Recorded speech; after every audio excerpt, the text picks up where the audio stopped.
Hello, this is BBC World News, the latest headlines. President Trump warns Iran of obliteration in the event of a war. Tehran says it will counter all aggression it faces. Well, let's stick with this story because joining me is Middle East analyst from the London School of Economics, Professor Fawaz Gerges. Thanks for joining me, sir. Let's talk about the fact that we've not had word from President Rouhani or the Supreme Leader.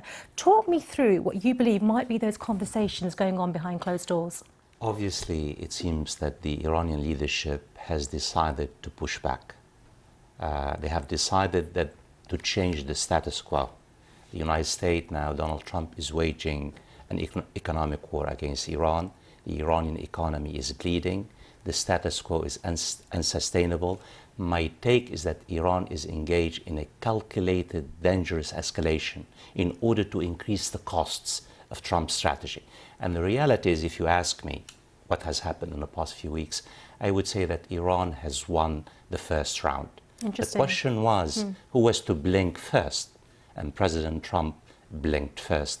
And his actions, of course, will be seen as weakness in many parts of the Middle East. You mentioned the word reality, and I want to talk about the reality of the Iranian people, because central to so much of this is the sanctions imposed upon them and the, let's just say, the friction it might be causing between the regime and the people. Tell me a bit more about that, the reality of living under these sanctions. What we need, this is really a very important question. Trump's strategy is very simple. By waging economic war against Iran, he is trying to cripple the Iranian economy and trigger regime change. In fact, the reason why the Iranian leadership is very concerned, because the economic sanctions have exacted a heavy toll on everyday people. The Iranian people say, you're talking about war. There's already a war.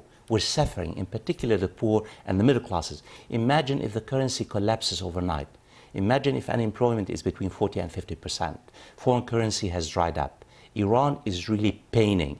And that's why, even though I don't have the evidence, I am not surprised that Iran is really pushing back, because time is against Iran. Time is in favor of Trump because he wants to cripple the economy. He does not want to engage in a direct military confrontation. Why? A direct military confrontation clashes with his doctrine of America first and also his re-election campaign for a second presidential term. And that's why he finds himself in a bind. He did not expect the Iranian leadership to punch back. He thought that really Iran would surrender and come back to the negotiating table on his own terms. What has happened is the reverse. Professor, there is so much more I wanted to talk to you about, but unfortunately the reality of TV is we have to leave it there. Yes, but thank you for your insights. Thanks.